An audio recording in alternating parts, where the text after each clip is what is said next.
Hey, poker people, thank you so much for tuning in to the bonus video along with podcast episode 181, all about creating 3-bet defense ranges. So this video is going to go through the 6 steps. I'm not going to go into crazy detail like I did in the podcast. I'm just going to hit each one for you right here to give you a visual way, to learn the different steps. So when you're creating 3-bet defense ranges, the very first step is knowing your open raising ranges, because you have to 2-bet in order to face a 3-bet in order to defend against it, right? So what we need to do is have our open raising ranges set ahead of time. And if you don't have that yet, well, you need that before you create 3-bet defense ranges, of course, because anything that you defend against a 3-bet with has to be part of your open raising range. If you never open ace deuce offsuit, you can't possibly defend with it, right? So you've got to know your open raising ranges by position. So when everybody folds to you, these are the hands that you raise with. We'll take a look at the cutoff one in a little bit. And today we're going to be using the 20% as our example, the 20% cutoff range as our example when we create a defense range. The next thing you want to do is determine your 3-bet frequency. Let's see here. And I created this off. I don't want to go through all the math to show you how this is done, on the fly. Put it here. But actually, I'll work it out with you real quick. So on the button, if we open, the 3-better's position, if we're in the cutoff and we open raise to 3, the button makes it 9. There's 0.5 big blind from the small blind. There's 1 big blind in the pot, making the total pot 13.5 big blinds now, right? The button's 3-bet, if it's a bluff, to break even, it has to work 67% of the time. And that is simply the bet size divided by the total pot. Now, if we look at a different example, in the big blind, if we open in the cutoff and the big blind decides to 3-bet us to 10 big blinds, he's making it 9 because he already has 1 in the pot, right? The small blind folded, so we don't have to worry about them. The total pot in this instance is still 13.5 because he made it 9 and those are still accounted for, which means his bet needs to break even 67% of the time. Or I guess its break-even profitability is at 67%. So if we fold at these percentages right here, the opponent should be indifferent to bluffing, which means that they're not automatically making a profit. So why bluff against us? Why not just value bet if they're not auto profiting? If we're folding at 70, 75, 80%, then they should be 3-betting us all the time in order to take our 3 big blind open raise. So because their break-even percentages are anywhere from 64 to 69%, we defend from roughly 30 to 35%, right? Give or take, we defend 30 to 35% of the time. So if we're defending 30 to 35%, our cutoff range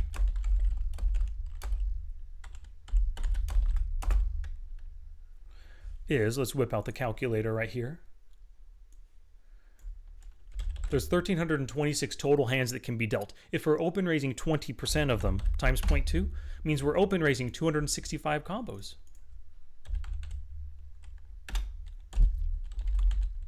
Now, if we're defending, let's just give it an average right now of 33%.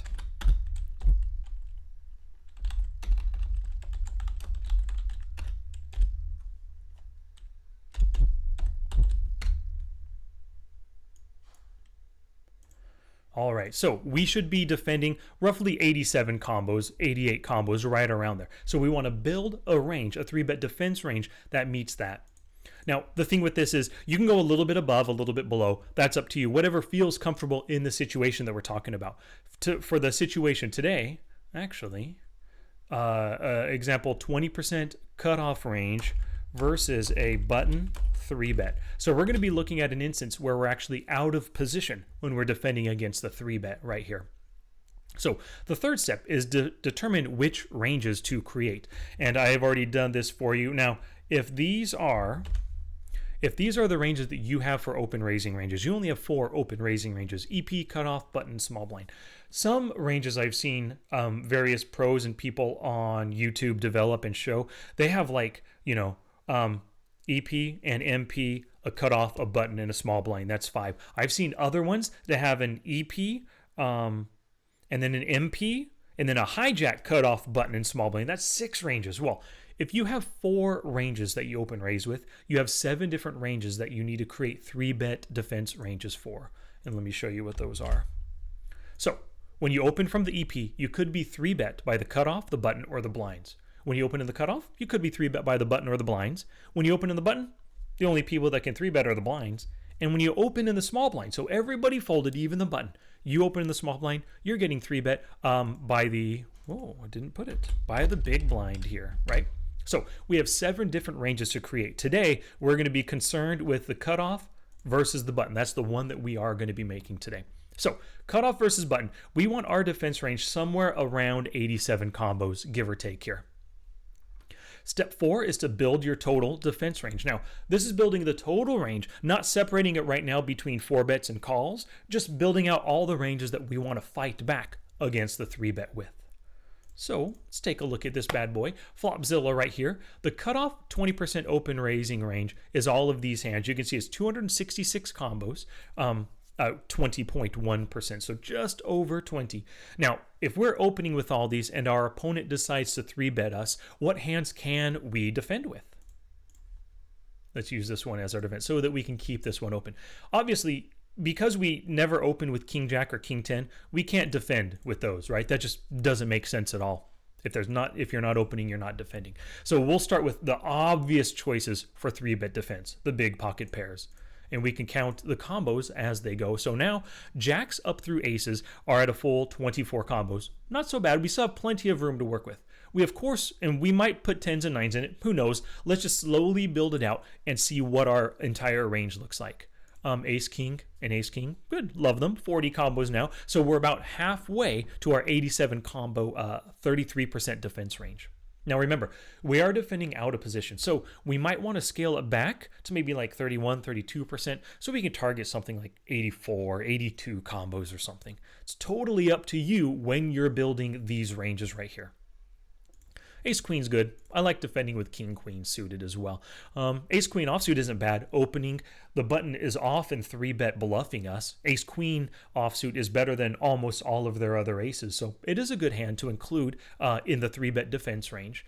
Let's see here. 10s, I always like 10s. 9s are good.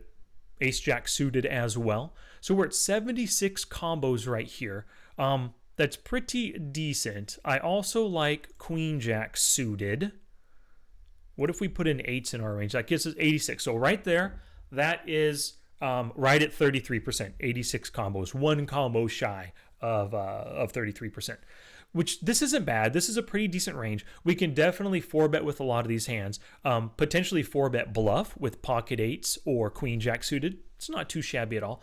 We can also do this. We can get rid of those 6 combos, taking us down to 80, and we could put King Jack suited in. Now, this brings us to 84 combos right here, and I like the power of this. We're mostly suited if we don't already have a pair in our range. Calling with 9s and 10s are pretty darn decent. That doesn't mean we're calling the set mine. Our opponent could be 3-betting us with Ace King, Ace Queen, Ace Deuce even, and on an 8-high board, we could potentially be getting value, or at least check call down, get to showdown with a winning hand with 9s and 10s. You know, they're definitely not bad hands to call with, and we can turn them into 4-bets if we want as well.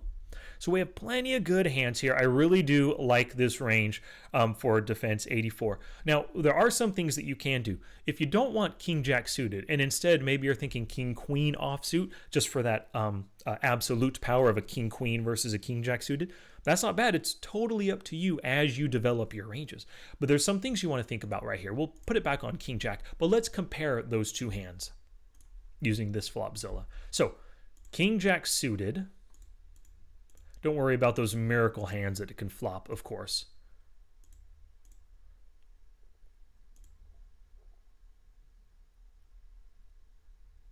Got shot as well. Okay.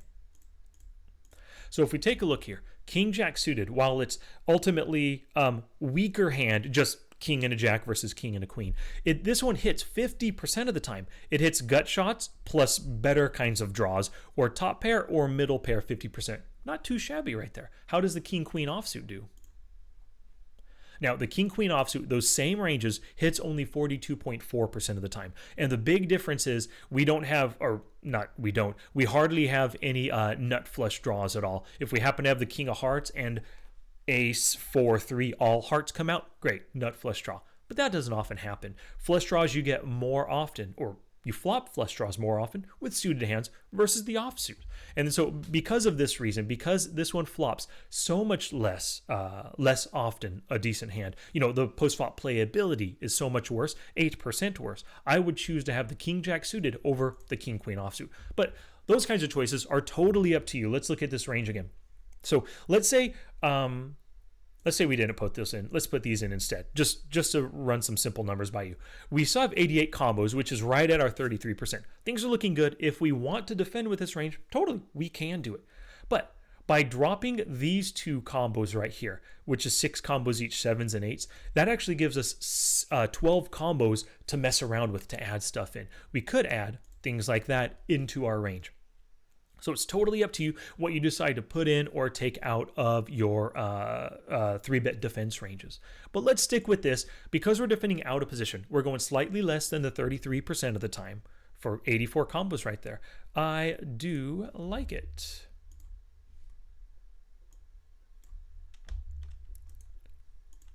Let's bring up that Excel spreadsheet again.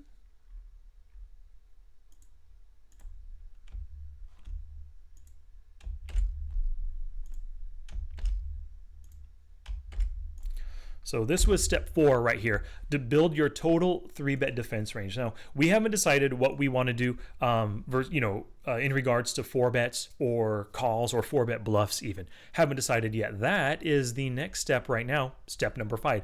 5, divide the range between calls and 4-bets. So let's take a look here. Now, in the podcast, I told you that you want your 4-betting range to be anywhere like 25% or less of your overall range, right? Because if you start 4-betting way too much, you're going to have too many bluffs in your range or kind of marginal 4-betting hands. Your opponents can just call every one of your 4-bets and play you in position, call and slow play their big nutted hands because you're 4-betting 9s and greater and ace-king and even ace-queen suited. You want to keep your 4-bets at a lower point so that you can't be exploited by being just overly aggressive, right? Because if you 4-bet bluff way too much or 4-bet with mediocre value, your opponents can 5-bet you pretty confidently with like jacks and better and ace-king because you're 4-betting ace-queens and 9s and 10s. So number 5 right here. Now the first thing I always do, because it's such a smaller part of the range, is I look at my value 4-bet, the value 4-bet side of things.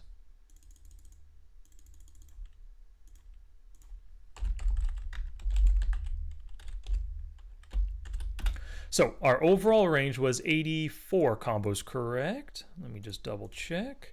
84 combos, perfect. 84 total. Now, what hands do we want to 4-bet for value? Well, for sure, aces and kings, which are 6 and 6, so 12 combos, plus the ace-king suited and offsuit.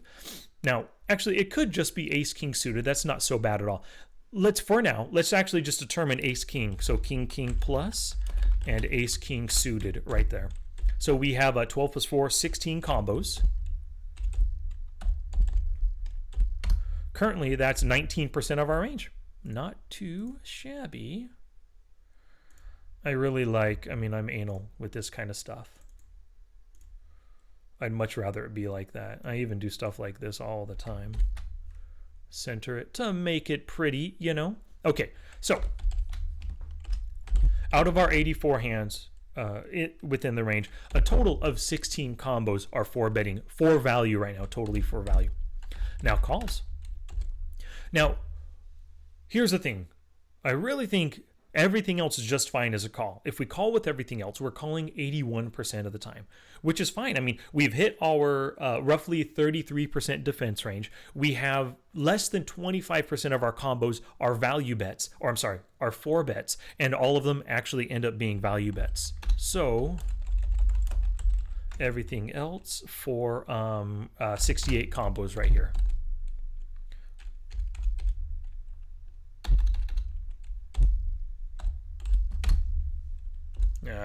Sorry. Bam! Okay, so 19% value betting, 81% calls, which is totally fine. Now, here's one of the things. On the fly, as you test these out and use them, if you determine that, man, I would rather have some bluff bets just automatically built in. You can totally do that. That's up to you. Let me show you. So if you don't want to ever call with king jack suited, you play with it for a little while and you figure, oh, it's not that good of a hand, I just don't want to call with it. I'd rather have a couple more bluffs in my range as opposed to calling a little bit more. Well, if you take out 4 combos there, let's put ace 3 suited in. Now there is an automatic 4-bet semi-bluffing hand.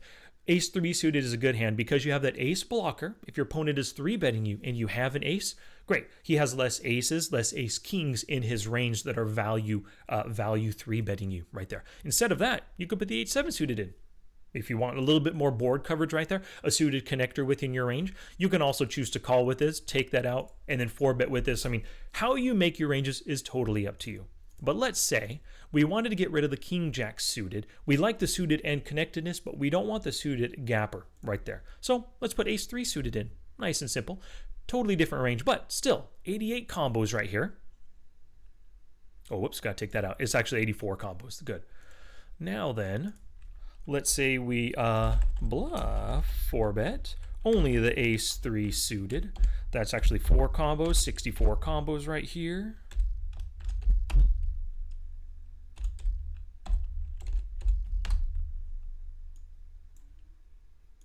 Great. So now we've built an we've tweaked our range just a little bit, made some adjustments to it, added 1 4-bet bluffing hand. For a total now, looks like we're 4-betting now 24% of the time. So we're getting just right on the cusp of that almost too much 4-betting. So we don't want to do any more than that. If we would want to, for example, let's say we want to really, okay, I know this is interesting. Ace 4 suited. Let's say we also want to 4-bet with that. We got to get rid of 4 combos, right? Replace 4 combos up here with these 4. So what combos can we take away from our 4-betting range? Well, kings, aces, and ace king suited. We could take away all of the ace king suited, right? We could remove those, put ace deuce in, and bam, we're still at 84 combos, just shy of 33% defense. We can do that. Or here's another interesting thing. Aces and kings, it's a really good idea to occasionally include these in your calling ranges. And the reason why, of course, it makes you less predictable. Your opponents are going to realize, oh my gosh, he called my 3-bet. I've seen him have aces before. I wonder if he has aces again. And then you can potentially check raise bluff them off of a c-bet. Or on an ace high board, maybe they don't know that you have pocket aces in your calling range. They have ace king, you got pocket aces. The case ace comes on the flop and you take their stack. I mean, so many good things can happen by occasionally putting aces into your calling range. So here's what you can do. It's totally up to you. We want to remove 4 combos from our 4-bet value range and put them in our 4-bet calling range, right? I'm sorry, 4-bet bluffing range, I mean to say. We want to add this in, but we got to get back down to 84 combos. Or you could just add it and be high and then be over 24% right here, because that would be another 5%, which is just not, we don't want to do that. So here's what you can do. How do I explain it? There are 6 combos of aces, right? 2 black ones, 2 red ones, and then the 4 others are all combination diamond, heart, heart, club, that kind of a thing, right? What you can do is every time you're dealt the same color aces, which happens 2 times, either the black aces or the red aces, those 2 combos you call instead. The same thing with the kings. The black kings or the red kings, you call instead. So if you take those out of your 4-bet bluffing range and then put them into your take them out of your 4-bet value range and put them into your 4-bet bluffing range instead, you're still at the 88 combos that you want right there. Can I do this? Is it going to work? Let me try this here. Wait. 65, it's close to that. Okay, yeah. I mean, it's pretty close to it. So 84 combos right there. You've removed 2 from your pocket aces, 2 from your kings, and then now you're calling with them instead. So if we do that, you're actually 12 combos here. 4 combos there. As a sum total, you can see the sum is 100%. So now we're at our full range. We've got all of our hands accounted for. We've reduced our value 4-bets, increased our bluff 4-bets a little bit, but our calling range is still set at 64 combos or 76% of the time. So that's how, if you really want to add another bluffing hand, that's how you can do it. And so now that you've done that with just one, so we've completed our cutoff versus button 3-bet range. Now we have to do it for all the other 6. Now, it's totally up to you how you build these ranges. But we've done a lot of the work for the other out of position facing a 3-bet ranges, right? EP versus cutoff, EP versus button, and then small blind versus big blind. All of these, all of these are also, actually, I'll just give it the same yellow. All of these are also out of position. We can use this exact same range, and in the cutoff, we have a smaller range, so maybe we're not defending, whoa.